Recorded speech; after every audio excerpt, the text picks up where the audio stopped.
El procurador Alejandro Ordóñez dio su más grande muestra de poder al destituir e inhabilitar por 15 años a Gustavo Petro, alcalde de Bogotá, segundo cargo de elección más importante del país.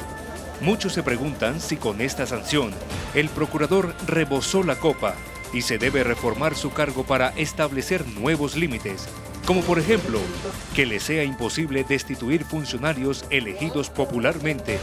Sin embargo, otros expertos consideran que todos los fallos y sanciones disciplinarias impuestas por Ordóñez han seguido al pie de la letra los poderes que le entregó la Constitución de 1991 a la Procuraduría General de la Nación. Ahora todos y todas somos víctimas, porque es indudable que la ciudad de Bogotá, si se aplica la sentencia del procurador, entra en una crisis de gobernabilidad. ¿Es exagerado el poder que tiene el procurador?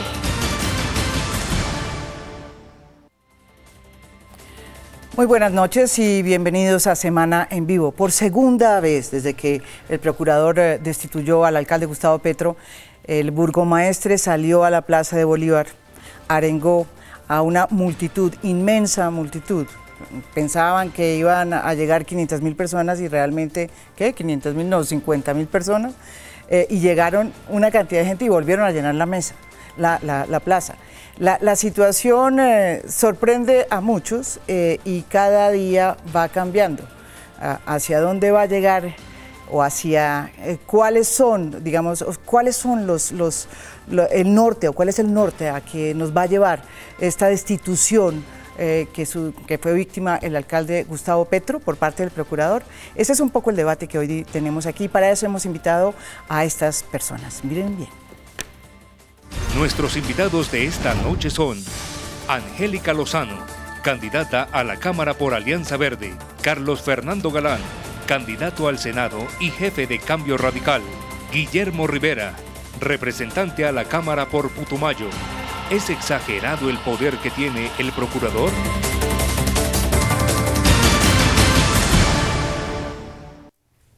Volvemos aquí de nuevo y bienvenido a los que nos están acompañando aquí y a los que nos están viendo. Si quieren participar en el debate, lo pueden hacer a través de Twitter, @SemanaEnVivo, o a través de nuestro hashtag, @DebateSemana. Quería hacer la pregunta que nos insinuó aquí nuestro BTR.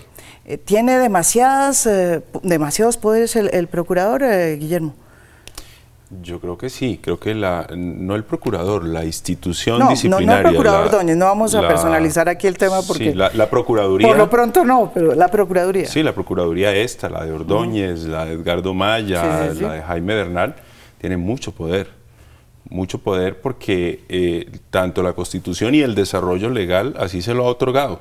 Es más, en el año 2001, tal vez 2002, cuando yo llegué al Congreso, ya la ley 734 había sido aprobada. Sí. Debió haber sido 2001-2002. El código disciplinario. Y esa ley incrementó los tipos disciplinarios, incrementó el monto de las sanciones de carácter disciplinario. Luego el poder que tiene la institución de la Procuraduría General de la Nación es inmenso. A mí me parece que es un poder inmenso y no tiene muy claros cuáles son los controles. A mí me parece que en general en el Estado colombiano el sistema de controles entre los poderes públicos necesita una revisión urgente. Eso me parece que es, institucionalmente hablando, una realidad que salta a la vista. ¿Y esa reforma qué posibilidades tiene de hacerse cuando todos eligen a todos? Es que es justamente lo que hay que evitar. Lo que hay que evitar es ese cruce en la elección de las cabezas de los poderes públicos y ese cruce también en el control. El Congreso elige al procurador, lo postulan las altas cortes lo controlan disciplinariamente, el Congreso a su vez controla en teoría a las altas cortes que tienen fuero ante el Congreso. Es decir, hay una cantidad de cruces en la elección de las cabezas de los poderes públicos y en el control entre ellas mismas que necesita ser revisado porque hay o excesos de poder y además ausencia de controles. Yo quería hacerle la pregunta a Carlos Fernando, no tanto si hay o no excesivas funciones, sino si además la manera como el procurador está ejerciendo esas funciones es la manera adecuada. Bueno, María Jimena, y buenas noches a todos y a los televidentes que nos acompañan. Pues yo creo que son dos discusiones. Una es la primera de si la institución tiene... Pero creo que en eso estamos todos de acuerdo. Estamos de acuerdo, sí, es una figura típica a nivel internacional. Yo como secretario de Transparencia tuve la oportunidad de hablar con muchas personas a nivel internacional de la figura y nadie la entendía realmente. Decían, ¿eso qué es? ¿Cómo funciona? ¿Cómo así que el Congreso lo elige y después él puede instituir a un congresista? No entendían bien cómo funcionaba y evidentemente es un poder exagerado, como dice la pregunta. Ahora, Ordóñez ha sido drástico en muchas decisiones, en muchísimas decisiones. Tal vez, yo creo que es el procurador que más sanciones ha emitido. Más de 800 alcaldes han sido destituidos por Ordóñez. Hay unos cuestionamientos sobre si ha sido muy duro en unos casos y muy blando en otros.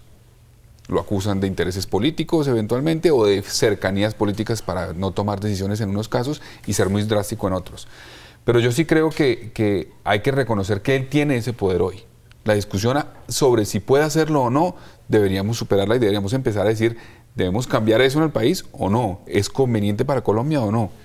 Pero un procurador que va a La Haya, que se mete a mirar y a buscar como con lupa a todos los notarios que estén casando a las parejas homosexuales, un procurador que recibe unas grandes manifestaciones de apoyo político, ¿sí? Por parte de muchísimas personas. Eso, digamos, yo y me que refería... sale a cuestionar al presidente porque hace política. No, yo me refería, María Jimena, a eso me refería. Claro, yo me refería, por ejemplo, al tema de las sanciones frente a servidores públicos o sí, funcionarios pero es que elegidos. Como no solamente pero hace claro, eso. En ese tema creo que hay que tener en cuenta que ha sido drástico, o sea, más de 800 destituciones. En lo otro sí creo que hay una discusión política válida, o sea, mucha gente ve al procurador como... O sea, ¿a usted le parece bien lo que hizo con Petro? No estoy diciendo eso. Creo que es, digamos, está en sus funciones. Ya entramos en una discusión sobre si exageró en la sanción o no, si ameritaba más bien una suspensión, etcétera. Eso es otra discusión. Pero frente a lo que usted plantea, me parece importante decir que sí hay muchos sectores de Colombia, y yo me incluyo en ellos, que a veces lo veo a él no dedicado a proteger los derechos de muchas minorías, sino preocupado eventualmente por los derechos de mayorías, digámoslo así. Y eso me parece que es complejo, porque la función del procurador tiene que ser también la protección de minorías y la garantía de los derechos de los ciudadanos. Y creo que ahí sí hay decisiones que él ha tomado que me parece que no son las que le corresponden al procurador por lo que la función le dice en la Constitución. Angélica.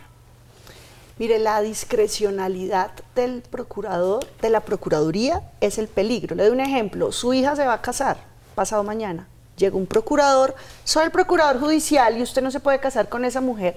Es un caso real. Habló 2 horas en el matrimonio un procurador judicial. Yo lo denuncié penalmente por abuso de poder, por abuso de autoridad. ¿Por qué? ¿Cómo así? ¿Llegó a ¿Se ha hecho un discurso de 2 horas? A ver, un momentico. Un matrimonio de 2 hombres, vendedores ambulantes, que llevan 27 años juntos, haciendo la vida juntos, un pequeño patrimonio, se querían casar, se casaron, y ese matrimonio civil está vigente.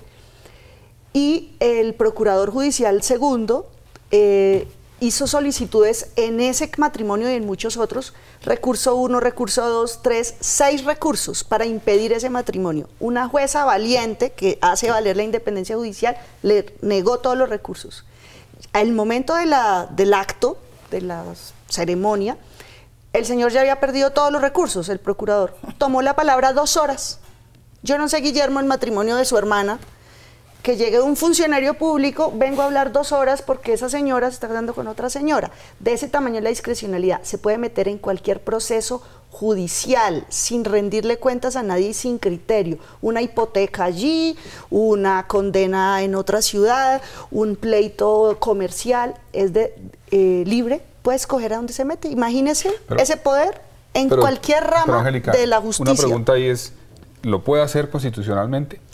Hemos descubierto, no sabíamos que eso pasaba. Resulta que el abuso de autoridad, el sesgo ideológico, la obsesión de Ordóñez nos hizo conocer y descubrir que esta entidad tiene serios problemas de diseño institucional de defecto. Tiene arrodillados a los sujetos que puede disciplinar, porque como es a casi todo el mundo, Hernando Gómez Buendía lo estimó, casi 600.000 personas en este país pueden ser sujeto de su control. Como concejal, él era mi juez. y me está investigando a mí por haber puesto una cinta, un acto simbólico en uno de los concejales de la corrupción, en la silla. Me está investigando a mí, de pronto me sanciona primero a mí por la cinta, un acto simbólico, que al concejal que está en la picota.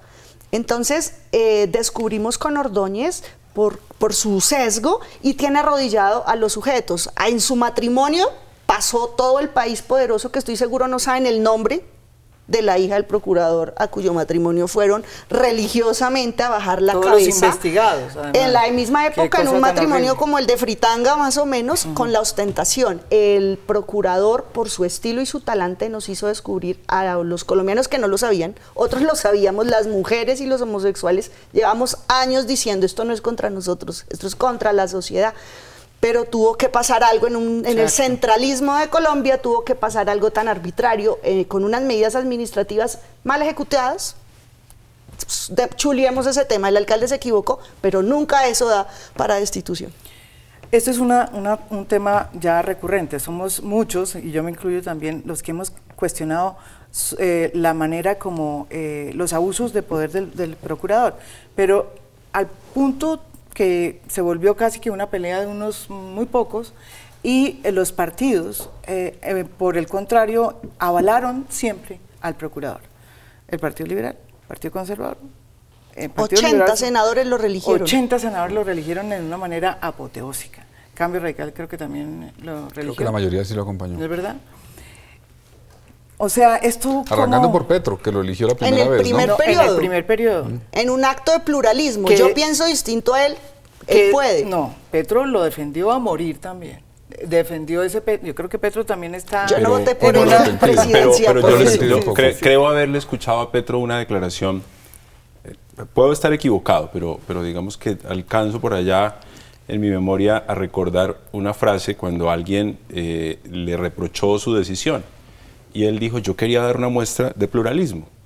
A mí me sindican de ser radical, de ser un dogmático de izquierda. Yo quería también demostrarle al establecimiento de este país que yo también puedo dar el voto por una persona que tenga un origen político o un origen ideológico distinto al mío. Digamos que cuando cuando él dio esa respuesta me pareció inteligente la respuesta y me pareció claro el mensaje, porque digamos que en principio por las diferencias ideológicas que eran evidentes, debió haber votado negativamente y quiso dar una muestra de pluralismo, pero bueno.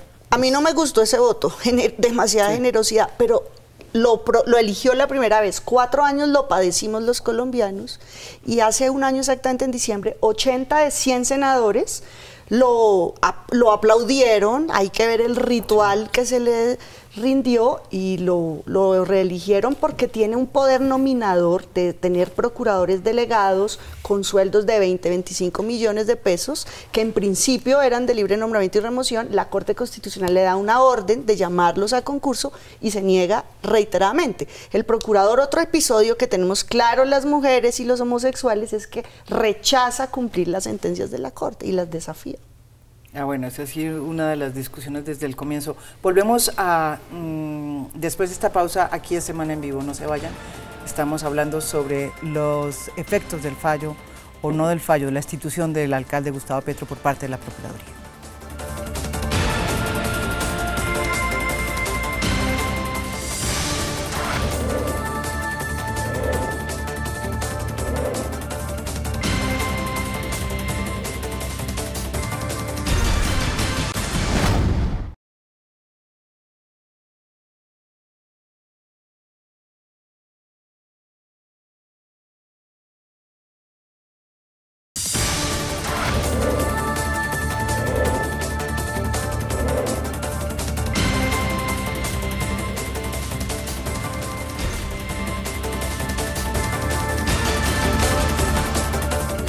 Disciplina a los que lo eligen. Volvemos aquí en Semana en Vivo, estamos hablando sobre los efectos que pueden tener en la situación política, en el ambiente electoral, la destitución del alcalde Gustavo Petro por parte del procurador Alejandro Ordóñez. Estábamos hablando sobre las circunstancias que dieron o que se dieron para que toda la unidad nacional, y eso sí lo digo porque lo supe, con excepción paradójicamente del presidente Santos, que nunca lo apoyó, pero no, de alguna manera se quedó callado, se quedó quieto y aceptó que la Unidad Nacional decidiera votar por el procurador. No se está creando, y hoy el procurador es uno de los grandes obstáculos en el fondo sobre que se están poniendo mejor dicho, en la mitad de la carretera, como una mula muerta en el tema del proceso de paz. Hoy lo dijo el presidente Santos, incluso en una dura respuesta que hizo en una reunión que tuvo de los parlamentarios, ¿no? No solamente por el proceso de paz, sino por La Haya, porque se fue hasta La Haya a pelear. ¿Ustedes cómo ven eso? ¿Cómo definen esa situación política, digamos, que ha ¿Frente al proceso de paz? No, frente al procurador, siendo un procurador elegido que está en contra de la bandera más grande que tiene el gobierno de la Unidad Nacional. ¿No es una paradoja? Pues sí, es una paradoja que la Unidad Nacional le esté apostando a la paz, que la paz sea la principal de las banderas del gobierno que apoya a la Unidad Nacional, y que a su vez la Unidad Nacional haya elegido a una persona que tiene serias diferencias con el proceso de paz. Sí, eso es paradójico. Pero yo insisto en el tema de la figura de la Procuraduría, que es lo que requiere ser revisada, porque es que, como Angélica lo decía ahora, están en ejercicio de sus funciones, que a uno le parezca que sean exagerados, que, bueno, todas las críticas que uno pueda tener están en el ejercicio de sus funciones. Y yo haría una reflexión adicional, María Jimena, y no sé si aquí mis compañeros de panel la compartan. Los colombianos, en su inmensa mayoría, tenemos una tendencia a resolver los problemas o por la vía punitiva o por la vía sancionatoria. Y aplaudimos en muchas ocasiones decisiones de esa naturaleza. Pero pocas veces pensamos en la necesidad de los controles, de la defensa de los derechos. Digamos que vamos como en el sentido contrario al que normalmente va la civilización, que es la defensa de los derechos, de las garantías, de los controles a los poderes. Es que la democracia es básicamente controles a los poderes. Y en Colombia, bajo la idea de que lo que hay es que castigar y sancionar, vamos creando unas figuras sin controles. En el 2002 se incrementaron los tipos disciplinarios que son abiertos. Es que eso es simpático. El tipo penal del homicidio es el que matare a otro tendrá una pena de tantos a tantos años, es objetivo. En cambio, el disciplinario es un tipo absolutamente subjetivo, el que no obre diligentemente en el cumplimiento de sus deberes. ¿Quién define qué es diligencia? El juez disciplinario. Para el juez disciplinario puede significar que llegar media hora tarde al trabajo es no obrar diligentemente. Es un juicio absolutamente subjetivo y la civilización ha dado el paso a la objetividad de las sanciones, cada vez más objetivos, cada vez más pero controles. Digamos que aquí hay algo más allá, o sea, o por lo menos así lo siente la gente que estaba en la plaza de Bolívar, que son muchos jóvenes. Pero también se sintió lo mismo cuando hizo lo de Alonso Salazar. Hay un sesgo que va más allá del código pero María Jimena, ese es el problema, que es el tema de su credo religioso. Pero María Jimena, ese es el problema de crear instituciones sin control, porque lo que uno no puede garantizar es que a esas instituciones lleguen personas que tengan un criterio ideológico determinado. Pueden llegar del criterio A, B o C. Lo importante es que las instituciones tengan controles para que esos criterios ideológicos no sean predominantes sobre los derechos de las personas. El problema es todo lo contrario, es que los criterios ideológicos se tomaron los controles. Pero María Jimena, imagínese usted un sesgo. María Jimena, imagínese usted un sesgo ideológico. De pesos y contrapesos no funciona por lo que decía está cooptado por el propio procurador. Todos sabemos que... Y por la institucionalidad, digamos, cómo funciona. Yo me acuerdo que el procurador cuando llegó dijo: yo no debería, no sé si estoy equivocado, yo no debería disciplinar a los congresistas. Deberíamos cambiar esto porque no tiene sentido que me elijan. No, lo que pasa es que la decisión tampoco la toma él, la toma una reforma constitucional del Congreso. Pero, por ejemplo, ¿a usted le parece bien que haya extralimitado, por ejemplo, en el tema de meterse a cerrar las clínicas de la mujer de Alonso Salazar? Yo quisiera decir algo en 2 minutos que me parece... Más allá del código... Es para defender mi tesis. Del código disciplinario. Hoy en día, digamos, la Sala Penal de la Corte o en general la Corte Suprema de Justicia, digamos que los colombianos sentimos confianza en que hay objetividad, en que hay gente calificada. Bueno, hay críticas sobre algunas personas en particular. Pero si a esas instituciones que tienen un poder enorme y que no tienen control, porque es que el control lo hace el Congreso y ese Congreso, o sea, ese control no existe.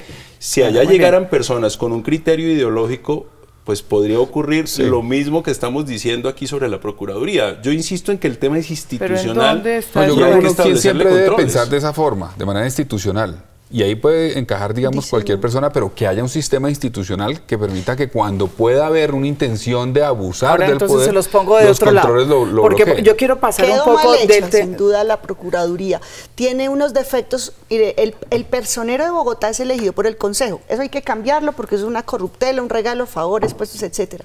Pero ahí quedó previsto que las faltas de los concejales no las investiga el personero.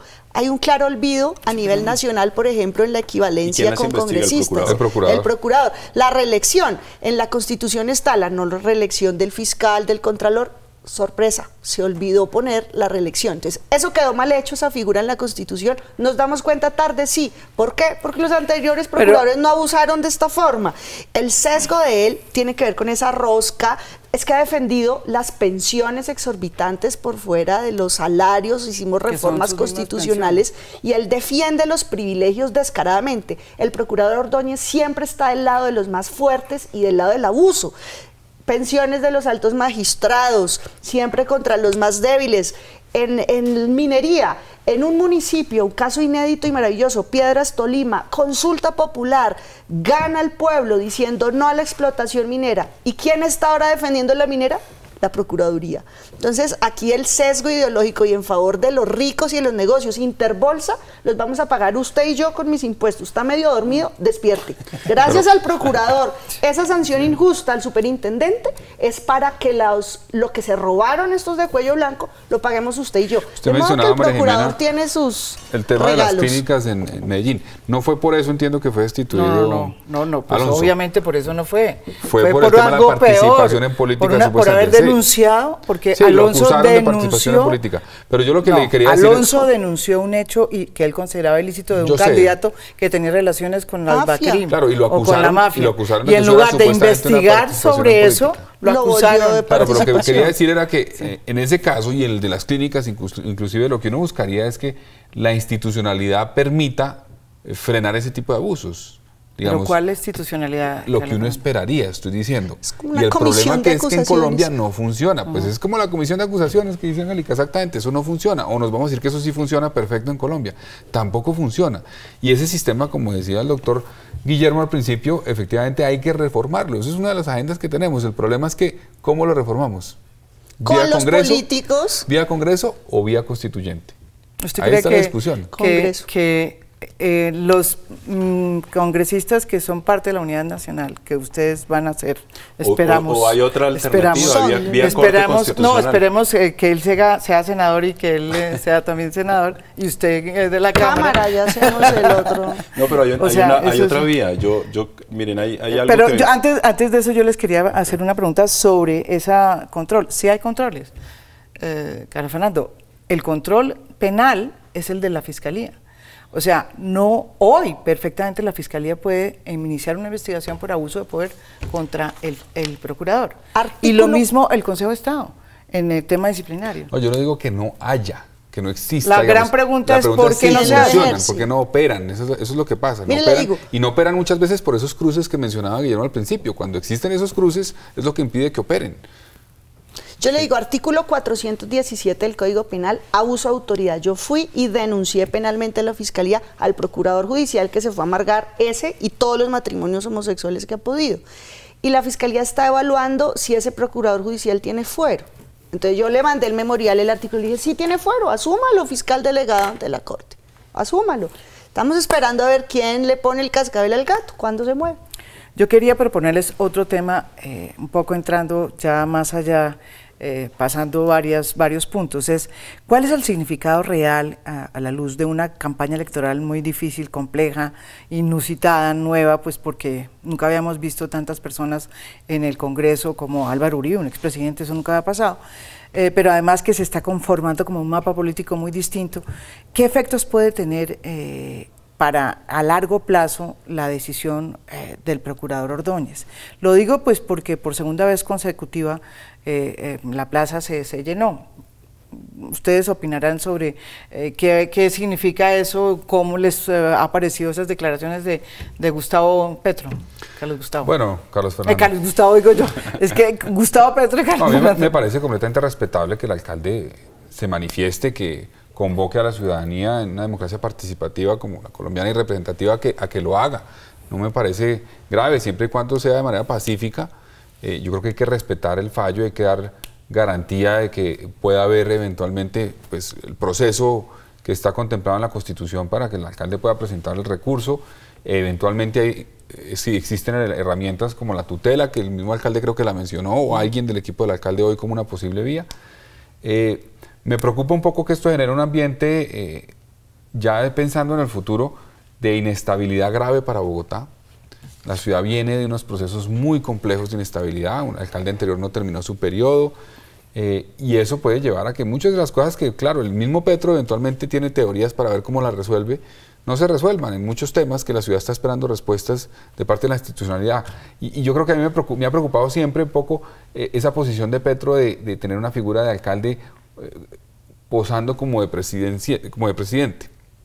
Por ejemplo, hace una semana se hizo una alocución. Bueno, todos, que yo conozca todos. No, pero es que el alcalde tiene que dedicarse Virgilio a temas de Barco, ciudad. O sea, todos. El alcalde tiene que dedicarse a temas de ciudad, a resolver los problemas de la ciudad, de movilidad, del hurto, del problema de pobreza, del problema de vivienda, del problema de acueducto. La ciudad está esperando también eso, no solamente que le armen discursos ideológicos muy interesantes que son válidos eventualmente sobre modelos de desarrollo, pero que la ciudad también espera respuestas concretas, rápidas, de cuáles son los problemas y cómo resolverlos. Y me preocupa que un poco toda esta situación que ha generado el fallo aplace respuestas a la ciudadanía en ese aspecto. Sí, hoy hablaba con amigos, funcionarios de la administración, es un momento muy duro para todos, antipetristas, papá conservador me llamó y dijo, es terrible lo que pasó hoy.